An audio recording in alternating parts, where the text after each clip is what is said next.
حقيقة احتياجي كي ضعف قرب بارتيه كي واهب وبإنسانه كي إنسان واهبن كل ناوا خلق مسلمان دا وان بعدالة إسلام وان إدارة بك ملت من مسلمان معلومه وی لگلک دریا خستبو تو دری کی که در خوشیرا و بک در دیوانا درمان بک نهات بو فکرنه جر خلق مرابو لوی دریه هانه خستن اوی دریه مبارک جی در خوشوان را فکر ام باورم که عصر سعادت حضور و سلامتی وی وقتی وی دیسا ورتی که بناوامه و گرومی دیسا بهاو را بچیرن امی حضرتی ابو بکر حضرتی عمر حضرتی عثمان حضرتی علی امی المیدانا ببینن که خلق خورا خدمتی دکه خلق خورا بونن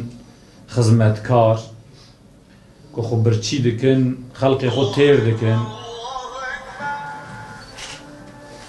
لخو ناکن اوی الخلق خود بدن کرنه اوی فرق واو خلق وان ملت وان گل وان و جهب نین کرنه کی سیاست اسلام اویانه و اوی اف پارتی آنه هم باورن لسر خطا پیغمبر علیه الصلاة والسلام کده بیجه سید القوم خادمهم مزن قوم رئیس قوم ادارهوان قوم خدمتکار وانه هم باورن اوان انسان آنه به نیتی کتنن و ریاهانه هم ویال برچاو خوشی دبینن پشتی کو قزنج بکن نکوی و هرن تی کون قولتغ خو مقام خو و خلق خو گل خوش بیرا بکن ام دوی باوری داننن و دایما دناوا خلق خدا ببن و خلق مجی جوی قاوس هانه جوی به حضور هانه جوی نرحتی هانه و تنگاسیانه جوی خلاص به و evi بسون. Hocam siz de hoş gelmişsiniz baş göz üstüne. Allah razı olsun. Hoş bulduk hocam.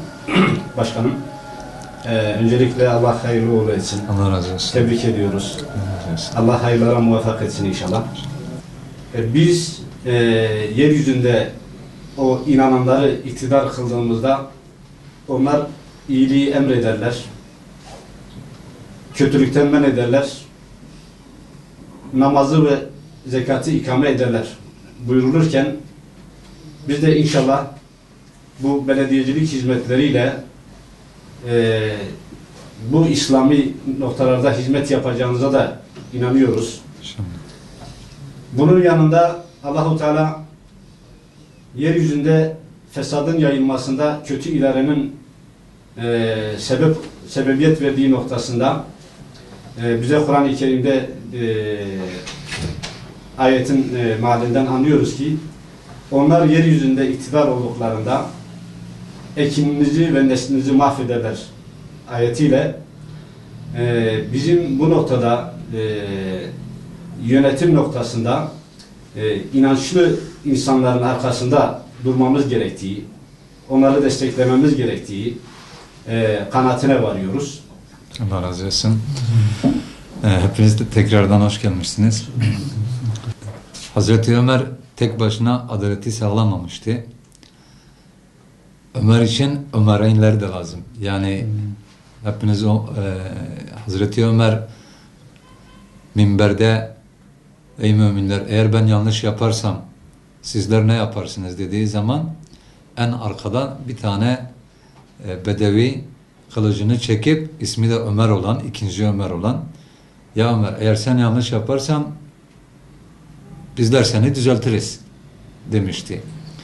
Yani sadece Ömer'in olması yetmiyor. Ömer'i düzeltecek insanların da olması lazım. Eğer siz Ömer'leri tek başına bırakırsanız Ömer'ler yanlış yapabilir. Onun için yanlışa meyil ettiğimiz anda en arka saftaki Ömer'ler kılıçlarını çekmeliler. Yoksa idarecileri cehenneme doğru sürüklerler. Biz de kardeşlerimizden hem dualarını hem tavsiyelerini hem önerilerini hem de idarecileri yanlış yaptığı zaman onları uyarabilmeleri lazım. Eğer öyle olmazsak Yani bir insan tek başına hiçbir şey yapamaz. Ancak biz toplum olarak, topluluk olarak bazı şeyleri düzeltebiliriz. Tekrardan geldiğiniz için Allah hepinizden razı olsun. Başka Allah muvaffak etsin.